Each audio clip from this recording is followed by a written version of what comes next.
अगुवाई मांगते हैं। धन्यवाद धन्यवाद धन्यवाद सामर्थ्य जीवते परमेश्वर तेरी स्तुति करते हैं। धन्यवाद देते हैं राजाओं का राजा, ऊंचे स्वर्गीय सिंहासन पर विराजने वाला, अनुग्रहकारी दयालु करुणामयी, विलम्ब से कोप करने वाला, अति सहज से मिलने वाला, हमें जीवन दान देने वाला हमारा परमेश्वर, हम तेरी स्तुति करते हैं। धन्यवाद देते हैं कि एक और सब्बात डे में प्रभु जी इस पवित्र भवन में आकर तेरी आराधना करने के लिए प्रभु जी तूने एक और अवसर हमारे जीवन में दिया। प्रभु जी हम उसके लिए धन्यवाद देते हैं। प्यारे पिताजी, तेरा वचन प्रभु जी जो परोसने जा रही हूँ प्रभु जी, ये तेरे ओर से है प्रभु जी। पवित्र आत्मा मेरी अगुवाई करे प्रभु। आज यहाँ बैठे हर एक के ऊपर तेरी आशीष उड़ेलना प्रभु जी। तेरा वचन खाली हाथ ना जाए प्रभु जी, हर एक के दिलो दिमाग में वो प्रभु जी वचन बैठ जाए प्रभु जी, उसके अर्थ को, उसकी गहराई को समझ सके प्रभु जी, और हम प्रभु जी 30 गुना 60 गुना 100 गुना कर पाए, फल लेकर हम यहाँ से जाए प्रभु जी। हम जानते हैं प्रभु जी तेरे अद्भुत आशीष हमारे जीवन में है प्रभु जी। आज जो वचन बोलने जा रही हूँ प्रभु जी तेरी ओर से है प्रभु जी। पवित्र आत्मा अगुवाई करना प्रभु जी। प्रभु जी मैं योग्य नहीं हूँ, मैं कुछ भी नहीं हूँ, लेकिन मैं धन्य कहती हूँ कि तूने मुझे चुना, हम सबको चुना, हजारों करोड़ों लोग के बीच से चुनकर तूने हमें अपना लेपालक संतान बनाया प्रभु जी। उस प्रेम में प्रभु जी जो तूने कलवरी क्रूस पे हमारे लिए बहाया प्रभु जी, हमें स्वतंत्र किया हर एक पाप रोग से, श्राप से प्रभु जी, उस प्रेम से प्रभु जी। आज प्रभु जी हम यहाँ खड़े तेरे वचन को बांटने के लिए खड़े हैं प्रभु जी। प्रभु जी होने दे प्रभु जी, मेरे शरीर को तेरे हाथों में समर्पित करती हूँ, मेरी आवाज़ को, मेरी जीभ को तेरे हाथों में समर्पित करती हूँ, और यहाँ बहरे हर एक प्रभु के जनों के कानों को, हृदयों को, मनों को प्रभु जी तेरे हाथों में समर्पित करती हूँ प्रभु जी, कि इसे सुनकर आशीष पाके यहाँ से जाए प्रभु जी। एक बार फिर से प्रभु जी वचन दे रहा है प्रभु जी, मैं प्रभु जी एक सृष्टि हूँ प्रभु जी, तू उपयोग कर प्रभु जी। और प्रभु जी प्रार्थना सुनने के लिए धन्यवाद। सारा आदर महिमा तुझको देते हो, इकलौते पुत्र यीशु मसीह के सुंदर मधुर नाम से मांगते हैं। निकालेंगे हम प्रेरितों के काम चैप्टर 12 वर्सेस 1 to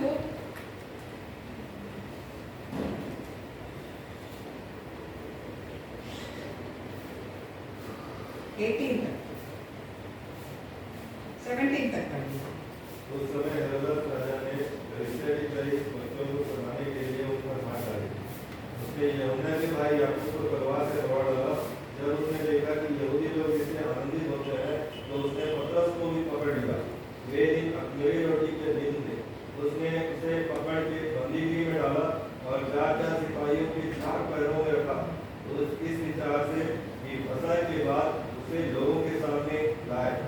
बंदीगृह में पतरस बंद था, परंतु कलीसिया उसके लिए लौ लगाकर परमेश्वर से प्रार्थना कर रही थी। जब हेरोदेस उसे लोगों के सामने लाने को था, उसी रात पतरस उन यहूदियों से बंधा हुआ 2 सिपाहियों के बीच में सो रहा था और पहले द्वार पर बंदीगृह की रखवाली कर रहे थे। लो देखो, प्रभु का एक स्वर्गदूत आ खड़ा हुआ और उस कोठरी में ज्योति चमकी, और उसने पतरस की पसली पर हाथ मार के उसे जगाया और कहा, उठ जल्दी कर। और उसके हाथों से जंजीरें टूटकर गिर पड़ी। तब स्वर्गदूत ने उसे कहा, कमर बांध और जूते पहन ले। उसने वैसा ही किया। फिर उसने उससे कहा, अपना वस्त्र पहनकर मेरे पीछे हो ले। वह निकलकर उसके पीछे हो लिया। जानता था कि जो कुछ स्वर्गदूत कर रहा है वह सच है, वरन यह समझ जा कि मैं दर्शन देख रहा हूँ। तब वे पहले और दूसरे पहले से निकलकर उस लोहे के फाटक पर पहुंचे जो नगर की ओर है। वह उसके लिए हाथ से आप खुल गया और वे निकलकर एक ही गली होकर गए, और तुरंत ही स्वर्गदूत उसे छोड़कर चला गया। तब पतरस ने सफेद होकर कहा, अब मैंने सच जान लिया है कि प्रभु ने अपना स्वर्गदूत भेजकर मुझे हेरोदेस के हाथ से छुड़ा लिया और यहूदियों की सारी आशा तोड़ दी है।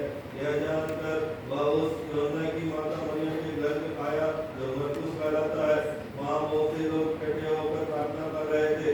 जब उसने फाटक की खिड़की खटखटाई तो रूदे नामक एक दासी देखने को आई। पतरस का शब्द पहचान कर उसने आनंद के मारे फाटक न खोला, परंतु दौड़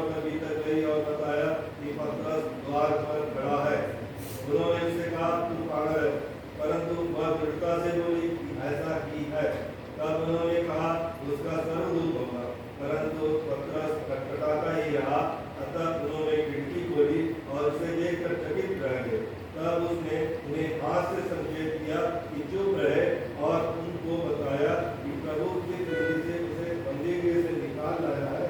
फिर कहा, याकूब और भाइयों को यह बात बता देना। तब निकलकर दूसरी जगह चला गया। धन्यवाद।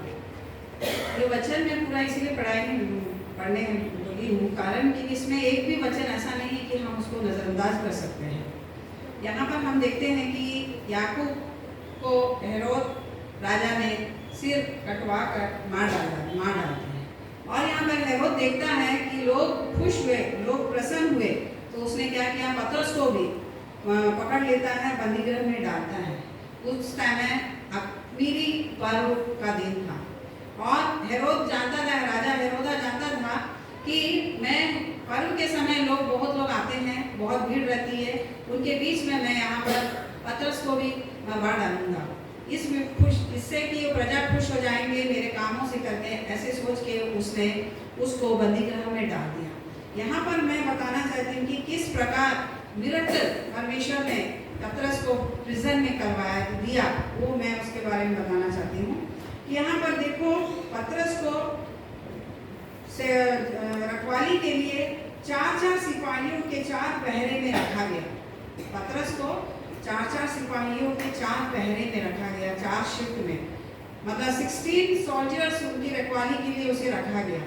अब पीछे की ओर जब आप देखेंगे कि मत्ती रचित सुसमाचार में किस प्रकार 27 का 6 में किस प्रकार यीशु मसीह जब मारा गया था, यीशु मसीह को जब क्रूस पे चढ़ाया गया और उसके बाद उनके लोथ को कब्र में किस प्रकार सिपाहियों ने, पिलातुस ने बोला और सिपाहियों ने कैसे उसका रखवाली किया। या वहाँ पर हम देखते हैं कि सिपाहियों के, पिलातुस के रखवाले ऑर्डर देने के बाद भी, रखवाली करने के बाद भी वहाँ पर प्रभु दूतों के द्वारा उस कब्र को, हम आगे के जब पढ़ते हैं वहाँ पर देखते हैं कि दूतों के द्वारा उस कब्र को भूकंप के द्वारा पत्थर को हटा दिया जाता है। उसी प्रकार आज यहाँ पर हम देखते हैं कि एक पतरस को सिपाहियों में के रखवाली करने के लिए वहाँ पर रखा गया है। लेकिन यहाँ पर क्या है, कलीसिया लौ लगा के निरंतर प्रार्थना करती है।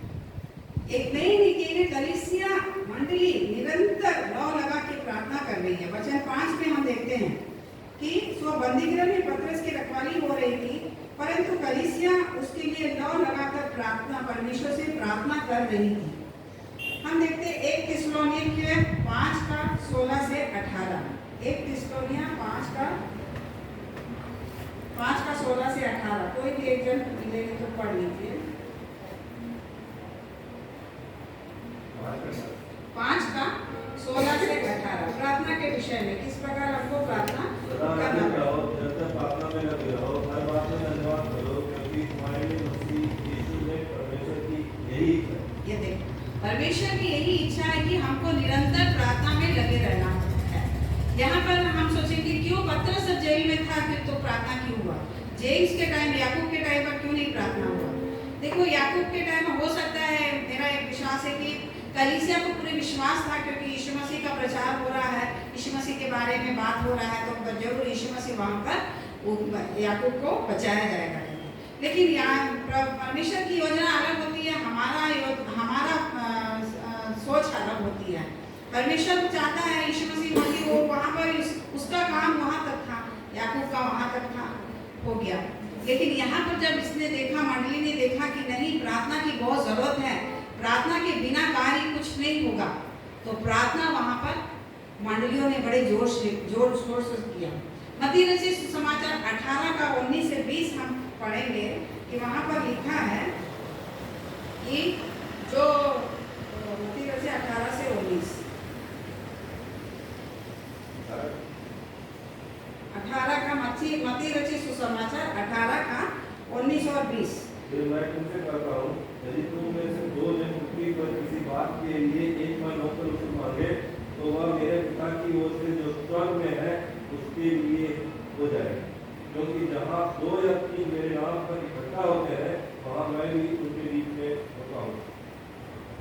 देखो, जहाँ 2 जन एक मन होकर प्रार्थना करते हैं, इसीलिए हम लोग को कभी भी हम लोग अपना जब हमारे घर में या हमारे परिवार में या हमारे बीच में बीमारियां होती है, परेशानियां आती है, दुख होते, तो हम अब प्रार्थनाओं में बहुत कम हम रखते हैं कि प्रार्थना करना करके बोलने के लिए।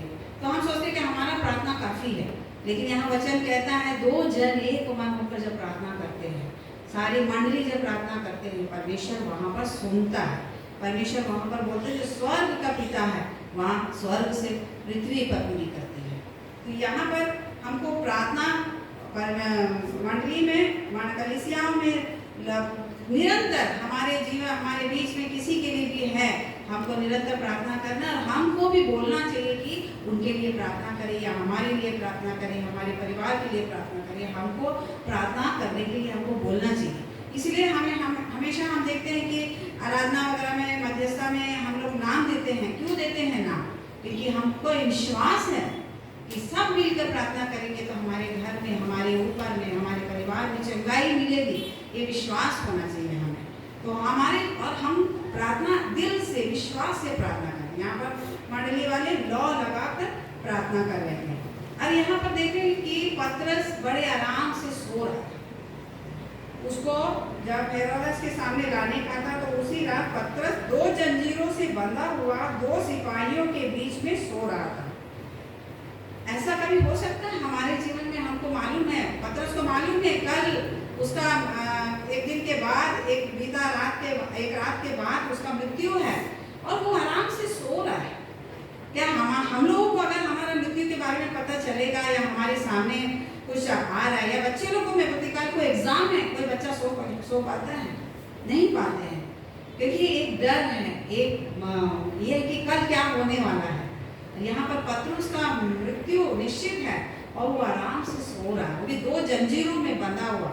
इससे पहले हम लोग आगे की ओर भी देखते कि पौलुस और सिलास किस प्रकार जेल में थे और उनको काट से बांधा गया था और वो लोग मस्त गीत और आराधना कर रहे थे इस खुशी से।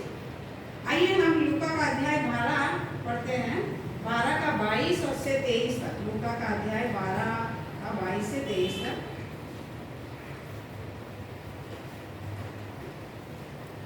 फिर उसने अपने चेलों से कहा, इसलिए कि तुम में से कहता हूँ अपनी प्राण की चिंता ना करो कि हम क्या खाएंगे, ना अपने शरीर की क्या पहनेंगे, क्योंकि भोजन से प्राण और वस्त्र शरीर बढ़कर है। कौवे पर ध्यान दो, वे ना बोते हैं ना काटते हैं, ना उनके भंडार और ना खता, तो भी परमेश्वर उन्हें पालता है। 25 लिखा है, तुम में से ऐसा कौन है जो चिंता करने से अपनी अवस्था में एक घड़ी भी बढ़ा सकता है? क्या हम चिंता करने से हमारे उम्र में, हमारे अवस्था में एक घड़ी हम बढ़ा सकते हैं? नहीं बढ़ा सकते। यहाँ पतरस को मालूम है कि मैं निश्चित है, लेकिन वो आराम से सो रहा है। क्योंकि यहाँ पर 12 के पहले अध्याय में हम पढ़ते हैं, यहाँ पर देखते हैं कि प्रभु यीशु मसीह ने उनको किस तरीके से तैयार करा दिया, उनको कल की चिंता न करने के लिए तैयार करा दिया। 12 का 4 में लिखा है, यीशु मसीह चेलों को बताता है कि परंतु मैं तुमसे और जो मेरे मित्र हो कहता हूँ कि जो शरीर को घात करते हैं परंतु उसके पीछे और कुछ नहीं कर सकते, उनसे मत डरो। मैं तुम्हें चिताता हूँ कि तुम्हें किससे डरना चाहिए। घात करने के बाद जिसको नरक में डालने का अधिकार है उससे डरो, वरना मैं तुमसे कहता हूँ उसी से डरो। देखो, परमेश्वर कहता है यीशु मसीह से डरो, परमेश्वर से डरो, क्योंकि नरक की आग में झोंकने वाला एकमात्र परमेश्वर ही है। हमारे कर्मों से परमेश्वर हमारा गलत कर्मों के कारण हमें नरक की आग में डाल सकते हैं। यहाँ पतरस ने अपना कार्य, अपना दौड़, आत्मा की विश्वास की दौड़ पूरा कर रहा और उसको मालूम कि मैंने पूरा किया है, मैं पूरा कर रहा हूँ, मेरा पूरा हो गया तो मैं निश्चित हूँ, मरने से मेरे को कोई डरने की बात नहीं है। इसीलिए वो निश्चित होके सो रहा है। तब वहाँ देखो, जहाँ कलीसिया प्रार्थना करती है और जब मनुष्यों से जो काम नहीं होता है वो स्वर्गदूत करता है। हम लोग बोलते हैं ना, हमारे बीच में भी कभी कभी हम जो दूतों के द्वारा हमारे पास हेल्प आता है, तो सही में जब हम मनुष्य नहीं कर सकते, और यहाँ पर सचमुच का मनुष्य कुछ नहीं कर सकता। पतरस को 4 सिपाहियों के बीच में उसको बंदीगृह में डाला गया है, उसको वहाँ पर नहीं ये कर सकता है। हम यहाँ पर देखते हैं कि तो क्या वो अपने स्वर्गदूत को भेजता है ऐसा ही हमने स्वर्गदूत को 28 जीसस के कुंभ में मैं अभी पहले बताई 28 का 2 में लिखा है कि इस प्रकार स्वर्गदूत आगे जीसस के कुंभ में से पत्थर हटाकर उनको मतलब वो खाली दिखाता है कि यीशु मसीह रिजन राइज हो गया, यीशु मसीह जिंदा जीवित हो गया है। तो यहाँ पर पतरस सो रहा है और स्वर्गदूत आता है, गहरी निद्रा में सोने वाला स्वर्गदूत को पसली मारकर साथ में लिखा है, तो देखो प्रभु का एक स्वर्गदूत आ खड़ा हुआ और उस कोठरी में ज्योति चमकी। उसने पतरस की पसली पर हाथ मार के उसे जगाया और कहा, उठ फुर्ती कर। और उसके हाथों से जंजीरें खुलकर गिर पड़ी। यहाँ पर ये जो अब आगे का जो है 7 से 8 तक का वाला मेन इम्पोर्टेंट स्टेज है जो हमारे जीवन में हमको बहुत ज़रूरी है। इसमें 5 स्टेजेस है। एक है इसमें राइस, दूसरा है इसमें रेस्ट्रेन, तीसरा है रेडी, चौथा है इसमें राइटियस, पांचवा है इसमें रन। ये 5 स्टेज है इसमें जो बताया गया है इसमें कि किस प्रकार स्वर्गदूत उसको सोने नहीं देता है, उसको और कार्य करना है। परमेश्वर उसका दौड़, विश्वास का दौड़, उसको वो दौड़, आत्मिक दौड़ उसको पूरा करना है। यहाँ पर वो बेसुध सो रहा है कि अरे कल तो मैं निश्चय परमेश्वर के पास ही जाऊंगा, ऐसा सोचा होगा जरूर पतरस। लेकिन यहाँ पर परमेश्वर की योजना कुछ और है। उसको वहाँ से प्रभु चाहता है कि मेरा उद्देश्य है कि तुझे और कार्य करना है मेरे लिए, तुझे और आत्मिक दौड़ पूरा करना है। तो उसको कहता है कि उठ, फुर्ती कर, जल्दी कर। जल्दी कर का मतलब है कि हमको प्रभु के साथ चलना है। आज हम लोग तो ये पहला पाठ पढ़े, 1 राजा का 23 का 3 में क्या लिखा है, मुझे अपने सारे मन से, सारे प्राण से प्रभु के साथ चलना है, उसके सारी चेतावनियों को, सारी आज्ञाओं को मानना है। हमको वो दौड़ को पूरा करना है, हमको सोना नहीं है, जागना है हमको।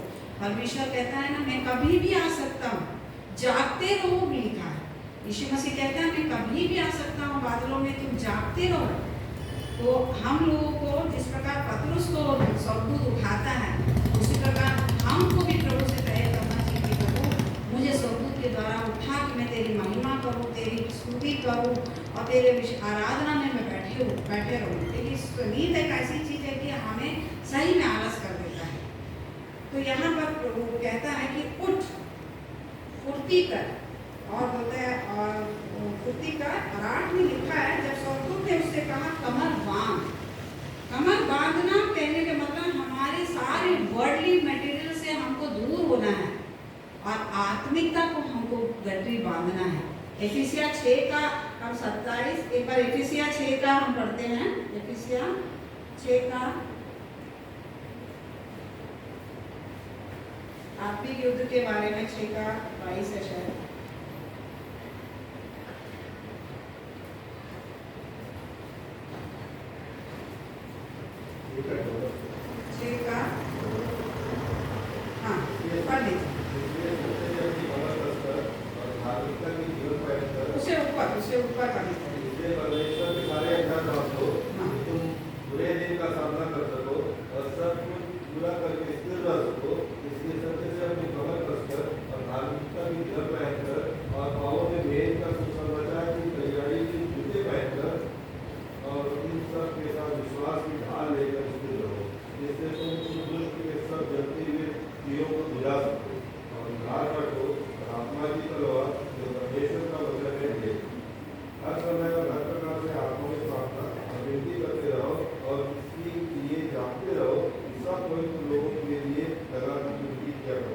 देखो, ये है कि हमको आत्मिक आयुध को पहनना है। हमको हमेशा, हम सोते भी रहेंगे तो हमें ये सारे चीज़ों को हमको सिर से लेके हमारे पैर तक के जो चीज़ें हैं उसको हमको पहनना है।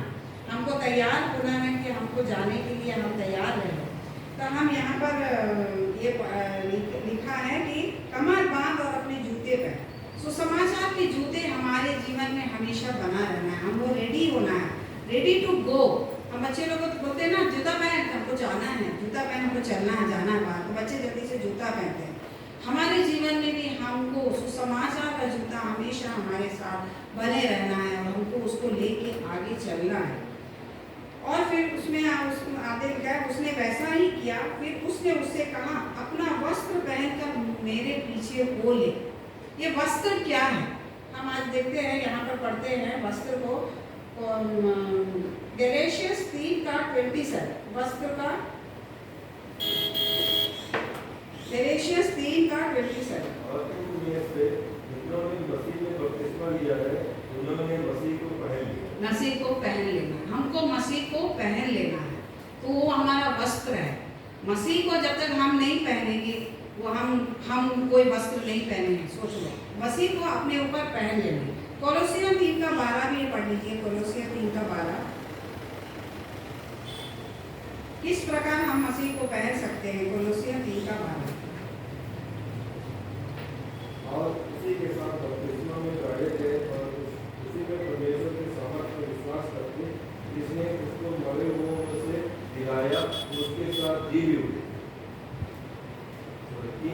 तीन का बात, कोलोसियों परमेश्वर के चुने हुओं के समान जो पवित्र और प्रिय है, बड़ी करुणा और भलाई और दीनता और नम्रता और सहनशीलता धारण करो। करुणा, भलाई, दीनता, सहनशीलता धारण करना है हमारे। वो हमारा वस्त्र है, हमको वो पहनना है। रेवलेशन 19:8 में भी लिखा है,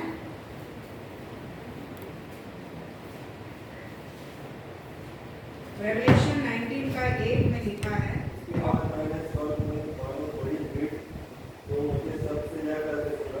19:8 रेवलेशन। उसके बाद मैंने स्वर्ग में मानो बड़ी भीड़ जो ऊंचे शब्द से कहते थे, हालेलुया, उद्धार और महिमा सामर्थ। नहीं, 19:8, और उसको शुद्ध और चमकदार महीन मलमल पहनने का अधिकार दिया गया, क्योंकि उस महीन मलमल का अर्थ तो पवित्र लोगों के धर्म के काम है। और फिर से पढ़ती हैं, और उसको शुद्ध, 19:8 में उसको शुद्ध और चमकदार महीन मलमल पहनने का अधिकार दिया गया, क्योंकि उस महीन मलमल का अर्थ पवित्र लोगों के धर्म के काम है। तो ये जो कपड़े हैं हमको पहनना है, मसीह को पहनना है। और धार्मिकता, संयमशील, ये सब चीज हमारे ऊपर में बने रहना है। हमको लेके चलना है, तभी हम ये वस्त्र को हम बोल सकते हैं कि वस्त्र पहना। पतरस ने ये सब पहना, उसने जूते पहने, कमर फंस के बदले वर्ल्डली मटेरियल से दूर, उसने आत्मिक, उसको जो स्पिरिचुअल चीजें की जुनून था उसमें वो तैयार हो गया। वो कपड़े पहने जो परमेश्वर ने उसको पहनाया, मसीह को पहन लिया था उसने, सारी चीजों को उसने पहन लिया। मलमल के कपड़े जो परमेश्वर अपने दुल्हन को, यीशु मसीह अपने दुल्हन को देना चाहता है, वो पहन लिया। और उसको बोलता है कि चल मेरे पीछे हो जा, मेरे पीछे चल बोलता है, मतलब रन। तो इसमें हो गया राइस हो गया, रेस्ट्रेन हो गया, कमर को बांध के सारे वर्ल्डली अफेयर से दूर हुआ, तैयार हो गया, रेडी, अपने जूतों का, समाचार का जूता पहन के तैयार हो गया है, राइट। धार्मिकता का कपड़ा को पहन लिया है उसने। यशायाह 61 धार्मिकता का कपड़ा के बारे में एक और पढ़ते हैं, यशायाह 61:10, यशायाह 61:10।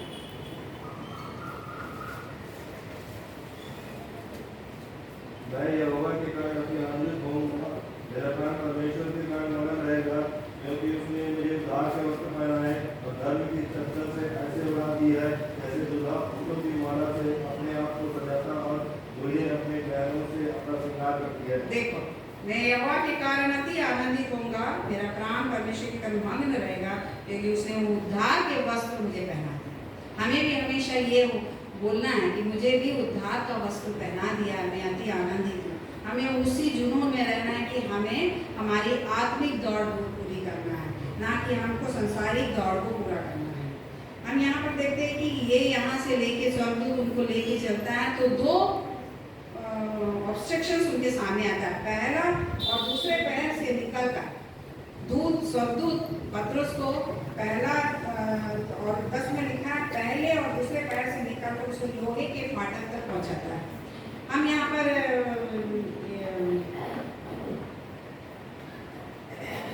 एफिसिया में जब हम पढ़ते हैं 6 का, इसमें कि किस प्रकार प्रधानों, अधिकारियों से, अंधकार के अधिकारियों से, यह लहू और मांस की लड़ाई नहीं है। प्रधानों और अधिकारियों से और अंधकार के अधिकारियों से हमारी लड़ाई है। ये लड़ाई पार करके हम जब आगे बढ़ेंगे तो ये जो जिस प्रकार आयन गेट अपने आप खुल गया, उसी प्रकार हमारे जीवन के जो एक गेट है जो दुष्ट बांध के रखता है वो अपने आप परमेश्वर खोल देगा। तो इस प्रकार हमें अपने आदमी का हथियार को हमें पहन के आगे विश्वास से हमें बढ़ना है। और यहाँ पर हम देखते हैं स्वर्गदूत उसको आयन गेट से छोड़कर उसे बाहर तक लेके आता है। तब तक पतरस सोचता है कि मैं सपना देख रहा था। तब उसने देखा कि ये सपना नहीं, ये सच्चाई है। तो वो वहाँ से आकर मरियम के घर में आता है और वहाँ खटखटाता है। जब वो खटखटाता है तो वहाँ के लोग विश्वास नहीं करते हैं। एक दासी आकर उसको रुदे नामक एक दासी आकर खोल के देखती है खिड़की से, तो आश्चर्य होता है क्योंकि कभी कभी हमारी जो प्रार्थना है ना, हम लोग ऐसे ही करते हैं। जैसे ये कलीसिया प्रार्थना कर रही है लौ लगा के, लेकिन उनको विश्वास नहीं कि इमीडिएट एक्शन परमेश्वर ने वहाँ कार्य किया। परमेश्वर ने वहाँ स्वर्गदूतों को भेजकर इमीडिएट पतरस को रिहा करा। ये विश्वास नहीं हो रहा था मंडली, लेकिन फिर भी उसने खटखटाते रहे। लोगों ने आके देखा कि अरे ये तो पतरस है, उनको विश्वास हुआ। तो पतरस वहाँ रुकता नहीं। देखो यहाँ पर वो जेल से आने के बाद पतरस वहाँ रुकता नहीं कि चलो मैं आज आराम कर लूँ, आज मैं आज कड़ियों में बेड़ियों में था, आज मैं यहाँ रेस्ट करूँ। वो अपनी दौड़ पूरा कर रहा है। वो वहाँ से बोलता है कि मैं अभी जा रहा हूँ, दूसरी जगह जा रहा हूँ करके बोल के वहाँ से जाता है। हमारे जीवन में भी ऐसे ही होना है। हम थक खा के आके बैठ जाते हैं, अरे आज बाइबल नहीं पढ़ेंगे, आज बहुत काम हो गया है, हमारी प्रार्थना हम इतना ही करेंगे, ऐसा सोचते नहीं। हमारी दौड़ेंगे, हम पढ़ेंगे तो पढ़ेंगे। हमारा उद्देश्य होना चाहिए कि हमको भी अपना आत्मिक दौड़ पूरा करना है।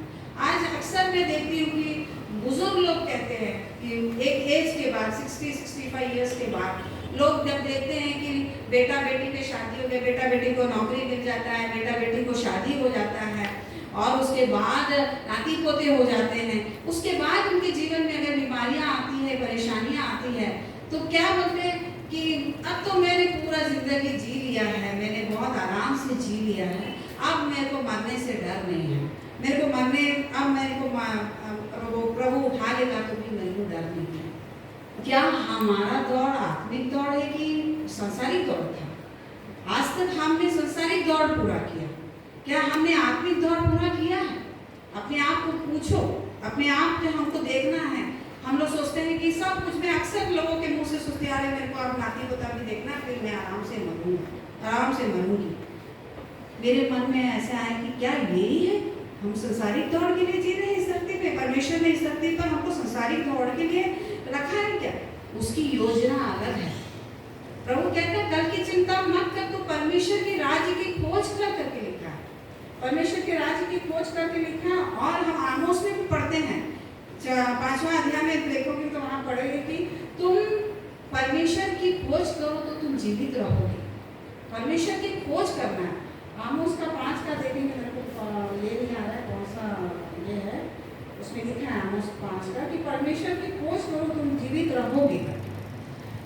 और यहाँ पर भी हम मत्ती रचित सुसमाचार 6 के 33 में भी हम पढ़ते हैं, तुम परमेश्वर के राज्य की खोज करो तुमको सब कुछ मिलेगा। कभी कभी हम बिना खोज के भी परमेश्वर हमको सब कुछ दे देता है, लेकिन एक चीज परमेश्वर हमको देता है, अवसर, आज का अवसर, आज का दिन का अवसर हमें देता है कि हम परमेश्वर के करीब आए। कल क्या होने वाला हमको नहीं पता। क्या हम अपने आप को जांच के पूछ सकते हैं क्या हमारी दौड़ पूरी हुई, हमारी आत्मिक दौड़ पूरी हुई? बच्चे भी सोचते हैं मेरे को मोबाइल मिल गया, मेरे को ये मिल गया, मेरे को मिल गया, बस आप खुश। नहीं, हमको अपने आप में, हम बच्चों को, सबको, बड़े के, बुजुर्गों को, सबके लिए है कि आत्मिक दौड़ हमारी कितना है। क्या हम दूसरों के लिए एक बार भी हम यीशु के बारे में दूसरों को बताएं? प्रभु कहता है तू मेरे नाम का सुसमाचार देश के अंत तक, इस धरती के अंत तक मेरे नाम के सुसमाचार सुना करके बोलो। क्या हमने एक जन को भी यीशु के बारे में बताएं? क्या हम एक बार भी आके प्रभु की महिमा करें हैं, या हम अपना गवाही दिए हैं, प्रभु ने हमें बचाया है इतना दिन तक? क्या हमने कभी अपने आप को देखे हैं कि सही में क्या मैं कौन सा दौड़ रही हूँ? हमको परमेश्वर का, हमको आत्मिक दौड़ कर दौड़ना है, हमको आत्मिक दौड़ पूरा करना है। मैं आज यही प्रश्न अपने आप में पूछूंगी आप लोग के बीच बीच में रखूंगी कि हमारी दौड़, आत्मिक दौड़ कितनी दूर तक पहुंचे हैं, क्या हम तैयार हैं परमेश्वर के पास जाने के लिए। तो भाइयों बहनों, आज प्रभु ने एक अवसर दिया, आज का दिन हमको प्रभु में आना है, पश्चाताप करना है, हमारे पापों को प्रभु के सामने रखना है, प्रायश्चित करना है। प्रभु मुझे माफ कर कि मैंने क्या गलतियां करा, मैं जानता हूँ प्रभु जी, मैं इतने जीवन में ये आखिरी दिन तक मैंने गलतियां किया प्रभु जी, मुझे माफ कर प्रभु जी, लेकिन मुझे तेरी दौड़, आत्मिक दौड़ पर ले चल, मुझे ले चल, मैं अपने आप को समर्पित करता हूँ, ऐसा बोलो। धन्यवाद देती हूँ सुंदर वचन के लिए। प्रभु ने मुझे उससे बातचीत किया, बहुत दिन के बाद मैंने मैसेज दिया, क्योंकि मैं भी सही में थोड़ा सा ये थी, लेकिन फिर प्रभु से प्रार्थना की, प्रभु मुझसे बातचीत कर। तो प्रभु ने यह वचन मुझे दिया, मैं आप लोगों को शेयर की हूँ। मैं विश्वास करती हूँ कि आप लोगों को ये मेन है कि हमको हथियार बांधना है, हथियार पहनना है, आत्मिक हथियार पहनना है, और हमारी दौड़, आत्मिक दौड़ को पूरा करना है। जब हम आत्मिक दौड़ पूरा करेंगे तो हमारी सांसारिक दौड़ भी पूरा तरह से। आइए हम अपने सिर को झुका के प्रार्थना करते हैं। धन्यवाद धन्यवाद धन्यवाद, hallelujah hallelujah, praise the Lord, thank you Lord, thank you Jesus. सुंदर वचन के लिए धन्यवाद देती हूँ प्रभु जी। मेरा वचन किस प्रकार प्रभु जी, कलीसिया ने जब लौ लगा कर प्रभु जी प्रार्थना किया, तूने वहाँ पर प्रभु जी 2 जन और 1 मन होकर जब लोग प्रार्थना करते हैं, वचन के द्वारा तूने उसे पूरा किया प्रभु जी। तूने अपने स्वर्गदूतों को भेजकर किस प्रकार पतरस को तूने बचाया प्रभु जी। आज हम सब प्रभु जी प्रार्थना करते हैं प्रभु जी, हमारी दौड़ के लिए प्रभु जी, हमारी आत्मिक दौड़ के लिए प्रभु जी, हमें तैयार कर प्रभु जी। हम जानते हैं प्रभु जी हमारी सांसारिक आवश्यकताएं तो पूरा करता है, क्योंकि तू चाहता है कि हम हमारी आत्मिक दौड़े, ये विश्वास प्रभु जी, यीशु मसीह पर जो विश्वास है वो हम बढ़ाए और आगे बढ़े, हम उस दौड़ को पूरा करें। जिस प्रकार पौलुस ने प्रभु जी अपना दौड़ पूरा करके गर्व से कहा, मैं अपना दौड़ पूरा कर रहा हूँ, उसी प्रकार हम भी प्रभु जी जीवन के अंतिम दिनों से पहले हम कह सके कि मैंने अपना दौड़ को पूरा करा है प्रभु जी। दया करना प्रभु जी, हमारे साथ रहना प्रभु जी, हमारे कलीसिया के एक लोगों के साथ रहना प्रभु जी। तू अनुग्रहकारी है प्रभु जी, हम जानते हैं प्रभु जी। प्रार्थना करते हैं प्रभु जी, दिन को बादल के खंभे के समान, रात्रि को अग्नि के खंभे के समान तू हमारे साथ, हमारे जीवन के आखिरी सांस तक तू हमारे साथ रहना प्रभु। पवित्र आत्मा हमारी अगुवाई करना प्रभु जी, हम अकेला नहीं, हम जानते हैं प्रभु जी, यीशु मसीह ने कहा कि मैं तुझे अकेला ना छोड़ूंगा, एक सहायक को मैं तेरे पास भेजूंगा। प्रभु हम धन्य हैं प्रभु जी, हमारे बीच हमारे मध्य पवित्र आत्मा है। थैंक यू जीसस कि वो हमारी अगुवाई करता है प्रभु जी। प्रभु तेरा वचन हमारे पाँव के लिए दीपक और मार्ग के लिए उजाला बन के रहे। हमारे मुंह से हमेशा ये प्रेयर निकले प्रभु, तेरा वचन से हमें भर दे, तेरा वचन से हमें परिपूर्ण कर, तेरा वचन से हमें बात कर करके, ताकि हम उसकी गहराई को समझ सकें।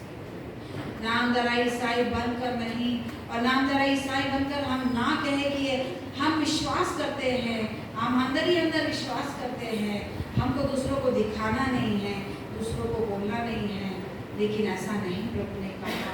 प्रभु कहता है कि जगत के अंत तक तू मेरी महिमा कर बोलता है, तू मेरे नाम के पिता पुत्र पवित्र आत्मा के नाम से मेरा सुसमाचार सुना और बपतिस्मा दिया है। पिताजी हम जानते हैं प्रभु जी, ये हम सब के लिए जो बपतिस्मा लिए, हम सब तेरे चेले हैं प्रभु जी। प्रभु जी हमें योग्य कर, हमें रास्ता दिखा, जिस प्रकार तूने पतरस के लिए स्वर्गदूतों के द्वारा बोला कि तुम प्रभु जी रेडी रहो, तुम तैयार रहो, तुम उठो, तुम जगो, तुम अपना आत्मिक आयुधों को पहनकर चलो। इस प्रकार बोला प्रभु, हमारे साथ भी ऐसा ही रहे प्रभु, हमें तैयार कर, हमें चलना प्रभु जी की हम अपने उस दौड़ को पूरा कर सकें प्रभु जी। प्रार्थना करते हैं प्रभु जी, हर एक रोगियों के लिए प्रार्थना करते हैं प्रभु जी, हमारे कलीसिया में प्रभु जी, हमारे कलीसिया में प्रभु जी, स्पेशली प्रभु जी लेनी की माँ की प्रार्थना करते हैं जो बिस्तर में बीमार अवस्था में, फिर भी तेरी महिमा करती है प्रभु जी। प्रभु जी असंभव को संभव करने वाला परमेश्वर तू है प्रभु जी, दया करना, तू चंगा करने वाला परमेश्वर। बिना अनिल के भी प्रार्थना करते हैं, धन्यवाद देते हैं, तूने उन्हें चंगाई दिया प्रभु जी, स्वस्थ रखा, सुरक्षित रखा प्रभु जी, हम धन्यवाद देते हैं। बदल दे उनके मन को, आत्मा में ले आ प्रभु जी, वचन में ले आ प्रभु जी, तेरे कार्य के लिए ले आ प्रभु जी, उठा तेरे कार्य के लिए प्रभु जी। प्यारे पिताजी, हम राजू भैया के लिए प्रार्थना करते हैं प्रभु जी।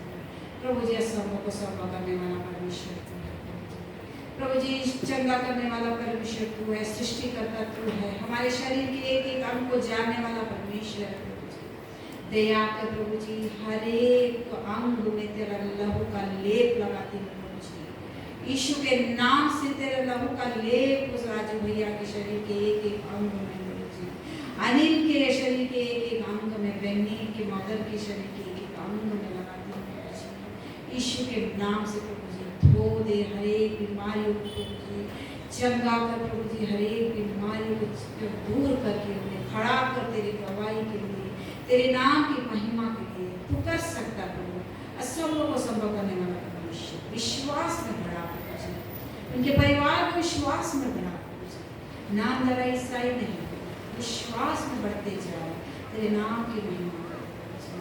और प्रभु जी, हाँ स्पेशली बच्चों को प्रभु जी तेरे हाथों में सौंप, तेरे जो अभी 12th एग्जाम कंप्लीट करके गॉडसन को तेरे हाथों में सौंप प्रभु जी। प्रभु जी, दया करना प्रभु जी, तेरे आशीष देना प्रभु जी, जी मेंस और जी एडवांस में तो मेरिट में आने की आशीष उसको देना प्रभु जी, ताकि उसकी इच्छा जो है प्रभु जी उसे पूरा करना तेरा बेटा है प्रभु जी। प्रभु जी, हमारे सब के लिए प्रार्थना करते हैं प्रभु जी, कुछ पढ़ाई के लिए वो बाहर गया है प्रभु जी, तो उसके संग रहना प्रभु। माँ बाप दूर रहेंगे तो पवित्र आत्मा उसके साथ रहता है, जो सहायक के रूप में भेजा है प्रभु, पवित्र आत्मा से अगुवाई करना, एडमिशन के प्रोसेस से लेकर प्रभु जी जॉइनिंग तक का आशीष उसके साथ रहे, और आगे के हर एक पल उसके संग रहना प्रभु जी। और 10th क्लास में जो भी बच्चे पास हुए हैं प्रभु जी अच्छे नंबरों से, सही बुद्धि ज्ञान देना कि सही सब्जेक्ट चूज कर सके, ताकि वो अपने भविष्य के लिए उन्हें प्रभु जी आसान हो जाए, उनके भविष्य में प्रभु जी कैरियर चूज करने, उन्हें बुद्धि ज्ञान समझ देना प्रभु जी, ताकि सही सब्जेक्ट चूज करें। और सब बच्चों को तेरे हाथों में सौंपते हैं प्रभु जी, जो पढ़ रहे हैं, जो अपने ट्रेनिंग्स ले रहे हैं प्रभु जी, जो अपने जॉब्स पर है प्रभु जी, सब पर आशीष देना प्रभु जी। हमारे कलीसिया के एक एक लोगों को, बुजुर्गों से लेकर छोटे बच्चों को तक तेरे हाथों में सौंपते हैं। स्पेशली जॉय के लिए प्रार्थना करते हैं, धन्यवाद देते हैं, सामर्थ्य देना प्रभु, खड़ा होकर चलने का सामर्थ्य देना प्रभु जी। प्रभु जी, उसके पैरों में बल देना, उसके दर्द को दूर करना, सूजन को दूर करना प्रभु जी, ताकि वो आकर तेरे नाम के स्वर खड़े होकर चल कर आराम से आकर इस भवन में आकर तेरी गवाही दे सके प्रभु जी। प्यारे पिताजी, हमारे एक एक लोगों को, एक एक नाम बना, एक एक परिवार के सदस्यों को तेरे हाथों में संभालना प्रभु। हम सब एक मन होकर प्रार्थना किए, विश्वास के साथ प्रार्थना किए प्रभु जी। सुधी रखना, अनुग्रह करना, करुणा में पिता, प्रार्थना सुनने के लिए धन्यवाद। सारी आशीष